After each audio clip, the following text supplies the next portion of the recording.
স্বাগত আরেকবার, দেখছেন এডিটর স্পিক। রাজধানী 20টি জায়গায় এবার বসেছে অস্থায়ী কোরবানি পশুর হাট। প্রস্তুতি প্রায় শেষ। হাটে আসতে শুরু করেছে কোরবানির পশু, গরু ছাগলের পাশাপাশি উট আর দুম্বা উঠেছে। গাবতলীর স্থায়ী হাটে মূল কেনাকাটা জমে উঠবে ঈদের 3 দিন আগে থেকে। তবে এরই মধ্যে একটু একটু করে সরগরম হতে শুরু করেছে হাটগুলো।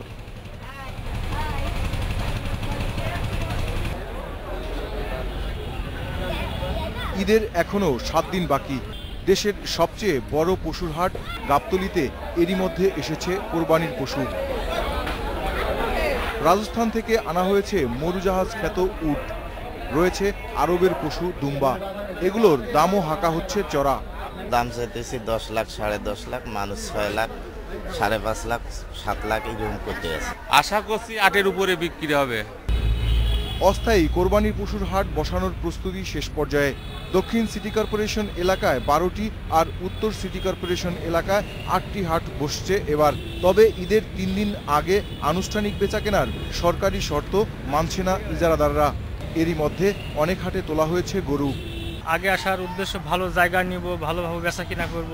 পরপর 2 বছর অনেক টাকা মার খাইছি। এই আর আমাদের এরকম প্রত্যাশা যে ভালো টাকা বেচা কিনা করব।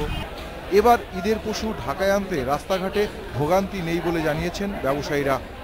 কোনো ভোগান্তি পাইনি, হাট ব্যবস্থাপনা মোটামুটি সন্তোষজনক। কোনো চাঁদাবাজি বা কোনো পুলিশের ডিস্টার্ব বা কোনো মস্তান পার্টি বা যে কোনো একটা লোক কোনো জিজ্ঞাসাও করেনি যে গাড়ি দাঁড় করাও। সড়কে হাট বসানোর ব্যাপারে সরকারি নিষেধাজ্ঞাও মানছে না অনেকেই। Mahbub Alam, independent news, Dhaka. রাজশাহী ও সিলেটের হাটের খবর জানাতে যোগ দিচ্ছেন সহকর্মী আহসান হাবিব অপু এবং আল আজাদ। আহসান হাবিব অপু, রাজশাহী মহাসড়কের কোথাও কি হাট বসেছে, স্থায়ী বা অস্থায়ী? না, এখন পর্যন্ত আসলে রাজশাহীর কোথাও কোনো মহাসড়কে হাট নয়। এখন পর্যন্ত নির্ধারিত যেসব হাটগুলো বসে অন্যান্য সময় সপ্তাহে 1 দিন বা 2 দিন, সেগুলোই মূলত এখন হাট বসছে। আর এর মধ্যে রাজশাহীর সবচেয়ে বড় হাট হচ্ছে রাজশাহী সিটি হাট। এইখানে আজকে থেকে যেটি শুরু হয়েছে, প্রতিদিন হাট বসবে এটি ঈদের আগের দিন পর্যন্ত।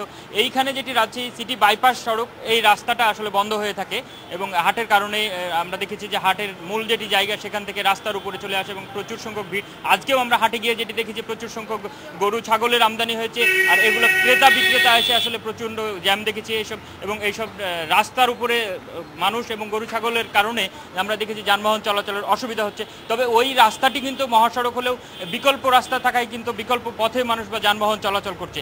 এ কারণে বলা যায় যে ওইটাতে খুব বেশি অসুবিধা হয় না। তবে রাজশাহীর শহর ছাড়াও বিভিন্ন জায়গাতে প্রায় 25টি হাট বসছে এই কুরবানি ঈদ সহ।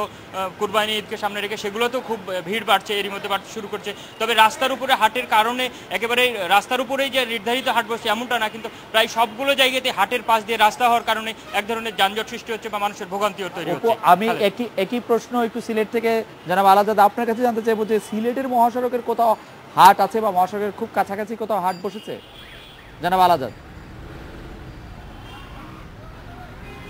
সিলেটে এখন পর্যন্ত কোনো মহাসড়কে বা সড়কের উপর কুরবানির হাট বসেনি।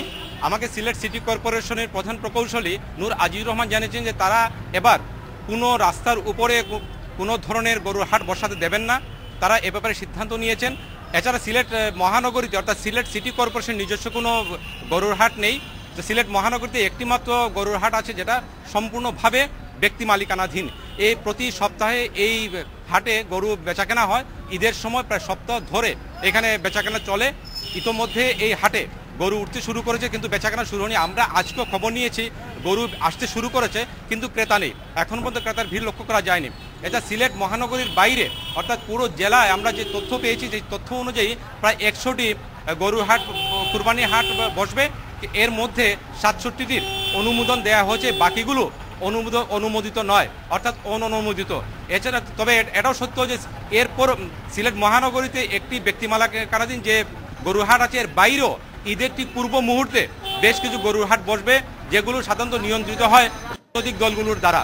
সিলেটের বৈশিষ্ট্য হচ্ছে বিভিন্ন রাজনৈতিক দলের প্রভাবশালী নেতারা রাজনীতির ক্ষেত্রে ভিন্ন ভিন্ন অবস্থানে থাকলেও তাদের অনেককেই আমরা লক্ষ্য দেখি যে তারা ব্যবসার ক্ষেত্রে তারা একত্রিত হয়ে যান, অর্থাৎ তারা সম্মিলিতভাবেই ব্যবসা করেন। এই হচ্ছে সিলেটের সর্বশেষ অবস্থা। জনাব আলাদাদ, আপনি আমাদের সঙ্গে থাকেন। আমি একই প্রশ্ন আবারও অপু এবং আলাদাদ আপনাকে করতে চাই যে গরু পাচার হয়ে আসা প্রতিরোধে, মানে গরু পাচার প্রতিরোধে সীমান্তে কোনো বাড়তি পদক্ষেপ আছে কিনা? অপু। গরু পাচার প্রতিরোধে সীমান্তে কোনো বাড়তি পদক্ষেপ হাটগুলো আছে সেগুলোতে রাজশাহীর যেসব হাটগুলো আছে সেগুলোতে আমরা যেটি দেখছি যে দেশি গরুর পাশাপাশি বিদেশি ভারতীয় গরু আছে। তবে এক্ষেত্রে ক্রেতাদের যেটি আমরা চাহিদা দেখছি দেশি গরুর প্রতি তাদের আলাদা চাহিদা আছে। এভাবে রাজশাহী যিনি বিজিবি 37 ব্যাটালিয়নের যিনি অধিনায়ক আছে, আমি তার সাথে কথা বলেছি আজকে, যে এই সীমান্ত নিয়ে তাদের যেটি বক্তব্য যে রাজশাহীর সবগুলো মানে সীমান্ত পথ যেটি 90 কিলোমিটার সীমান্ত পথ আছে সেগুলোতে কঠোর অবস্থানে আছে এবং এক্ষেত্রে তারা গরু চোরাচালান যেমন দেখছে এর সাথে চামড়া চোরাচালান বন্ধেরও তারা কঠোর অবস্থানে আছে। তবে এই ক্ষেত্রে আমরা যেটি দেখছি যে রাজশাহীতে কিন্তু গরু চোরাচালানের এই বিষয়টি অন্যান্য বারের তুলনায় এবারে কম। তবে যশোর সীমান্ত দিয়ে প্রচুর পরিমাণে যে গরু ঢুকছে সেগুলো কিন্তু রাজশাহীর হাট বাজারগুলো দখল করছে এবং দেশি গরুর পাশাপাশি সেগুলো প্রচুর সংখ্যক গরু আমরা দেখছি। সিলেটের কি অবস্থা জনাব আল আজাদ সীমান্তে পাচার করার ক্ষেত্রে, গরু পাচার করার ক্ষেত্রে?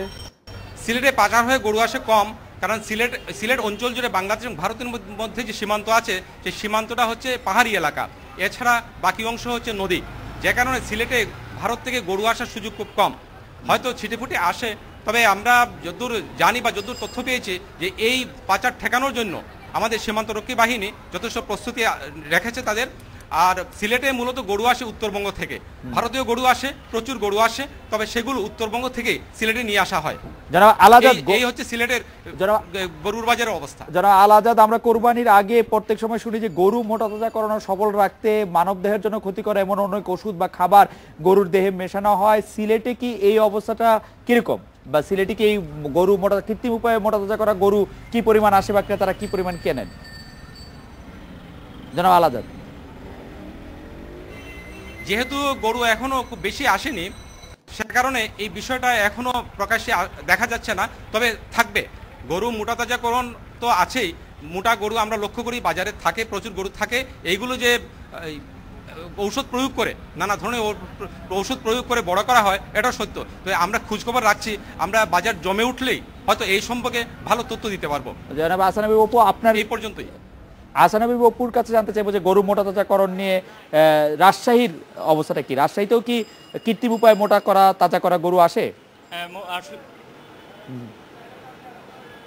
রাজশাহীর বিভিন্ন উপজেলা পর্যায়ে আমরা যেটি দেখেছি, অন্যান্য বড়ও দেখেছি যে গরু মোটাতাজাকরণের আসলে গরু মোটাতাজাকরণের খামারের যে নিয়মিতভাবে যত্ন নেওয়ার মাধ্যমে যে মোটাতাজাকরণ করা হয় সেটির বিকল্প হিসেবে মানুষ একেবারে ঈদের আগ মুহূর্তে যে ওষুধ প্রয়োগের মাধ্যমে মোটাতাজাকরণের অনেকেই এই চেষ্টাটি করে থাকে, এবারও করেছে। তবে এই সংখ্যাটা তুলনামূলক কম। আমি যেটি খোঁজ নিয়ে জেনেছি যে গত বছর অনেকেই যেটি গরু মোটাতাজাকরণ করতে গিয়ে ওষুধ প্রয়োগের মাধ্যমে যেটি হয়েছে যে তারা এই কোরবানির গরুগুলো বিক্রি করতে না পারার কারণে দেখা গেছে ঈদের পর অনেকেই ক্ষতিগ্রস্ত হয়েছে, অনেক গরু মরে গেছে। কারণ হলো ওষুধের মাধ্যমে মোটাতাজাকরণের কারণে যেটি ঘটে, বিশেষজ্ঞরা বলছেন যে এই মোটাতাজাকরণের কারণে কিডনি নষ্ট হয়ে যায় এবং বেশ কিছু মানে অল্প সময় পরেই সেগুলো জবাই করা না হলে সেগুলো মরে যায়। এই ক্ষতির মুখে পড়ার কারণে কিন্তু অনেকেই নিরুৎসাহিত হয়েছে। আর রাজশাহী জেলা প্রশাসনের সাথে আমি কথা বলেছি আজকে, যেটি তারা জানাচ্ছেন যে এই গরু মোটাতাজাকরণের বিরুদ্ধে তাদের একটি অভিযান চলছে এবং সবগুলো হাটে রাজশাহীতে মোট 11 জন ম্যাজিস্ট্রেট তারা দায়িত্ব পালন করছে এবং হাটগুলো তারা তদারকি করছেন, দেখছেন যে কেউ মোটাতাজাকরণ করা গরু বাজারে নিয়ে আসছে কিনা। অপু, আপনাকে ধন্যবাদ। আমাদেরকে সিলেট থেকে জানাচ্ছে, সিলেট এবং রাজশাহী থেকে জানাচ্ছিলেন আল আজাদ এবং আহসান হাবিব অপু। এবার আমাদের সঙ্গে যোগ দিচ্ছেন ঢাকা উত্তর সিটি কর্পোরেশনের প্রধান নির্বাহী কর্মকর্তা জনাব এনামুল হক। আমরা তার কাছে জানতে চাইবো যে ঢাকা শহরের অবস্থা। জনাব এনামুল হক, যে আগারগাঁও এলাকায় 3-4টি হাসপাতালের মাঝে যে গবাদি পশুর হাট হয়েছে তাতে 3-4টি হাসপাতাল ক্ষতিগ্রস্ত হবে একসঙ্গে বলে আজকে দৈনিক প্রথম আলোতে একটি রিপোর্ট হয়েছে, আপনি নিশ্চয়ই দেখেছেন। এখানে হাট করাটা কি মানে একদমই মানে বিকল্প আর কোনো কিছু ছিল না? জনাব এনামুল হক। জি, আপনাকে ধন্যবাদ। মূলত বিষয় হচ্ছে ঢাকা সিটি কর্পোরেশনের আওতায় প্রায় 2.25 কোটি মানুষ বসবাস করে এবং এই বিস্তর এলাকার মধ্যে গরুর হাট বসেছে মাত্র, আমরা উত্তর সিটি কর্পোরেশনের হাট দিয়েছি 7টি, যদিও 9টি হাট দেওয়ার কথা ছিল। 2টি হাট আমরা এই যে বিষয়টি আপনি বললেন এই বিষয়টার জন্য তালতলা হাটটি আমরা বাতিল করেছি এবং মগবাজার মৌচাক এলাকায় আমাদের যে ফ্লাইওভার তৈরি হচ্ছে এই ফ্লাইওভারের জন্য তেজগাঁও পলিটেকনিক কলেজ মাঠে যে হাটটি আমরা দিতাম সেটিও এই র ম্যাটেরিয়ালস এখানে থাকাজনিত কারণে এই হাটটি দিচ্ছি না। আপনি জানেন যে ঢাকা মহানগরবাসীতে বসবাসরত বিপুল সংখ্যক মুসলিম জনগোষ্ঠীর কোরবানি ওয়াজিব ফরজ একটি কাজ এই কাজটি সুষ্ঠুভাবে সম্পাদনের জন্য তাদের পর্যাপ্ত পরিমাণ কোরবানির পশুর প্রয়োজন হয়।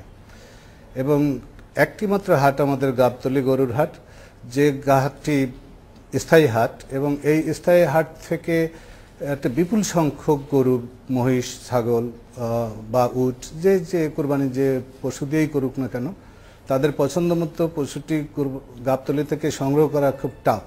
এবং গাবতলী হাটের ওই ক্যাপাসিটিও নেই যে গাবতলী হাট থেকে 8-10 লাখ পশু সরবরাহ করা ঈদের সময়।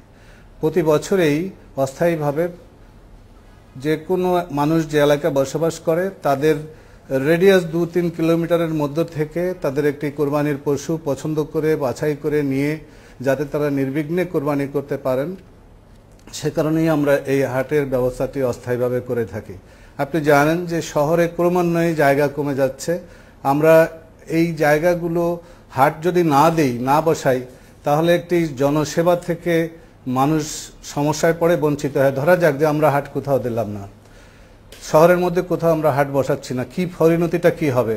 যে যত্রতত্র সর্বত্র গরু ছাগল নিয়ে ফেরি করে বেড়াবে মানুষ। এবং হাসিল ছাড়া একটা গরু যখন ট্রান্সফার হবে, একজন পারিবারিক অশান্তি, সামাজিক অশান্তি বৃদ্ধি পেতে পারে। কারণ হাসিল ছাড়া একটি গরু যখন যার বাড়িতে থাকবে, নানা শ্রেণীর পেশাদার, ছিচকে, চোর, নানা শ্রেণীর মানুষও থাকতে পারে। তারা যে যদি একটা গরুর দড়ি ধরে বলে যে এটি আমার গরু, তাহলে সেটি যিনি কোরবানি করবেন, কষ্ট করে রাস্তা থেকে গরুটা কিনলেন, তিনি তো সেই গরুটি কোরবানি করার ক্ষেত্রে তার একটা বড় সমস্যার সৃষ্টি হয়ে যাবে। তার মানে তো এটি একটা ডিসিপ্লিন।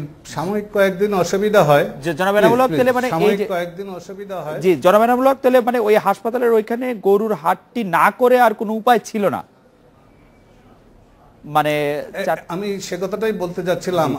আমি আমার কথাটা প্লিজ শুনুন। আমি যে কথাটা বলতে চাচ্ছি, আমরা যে 7টা হাট দিয়েছি, এবারে খুবই কম হাট দিয়েছি জনগণের যাতে কোনো অসুবিধা না হয়। ঢাকা উত্তর সিটি কর্পোরেশন এই জায়গায় যথেষ্ট সচেতন।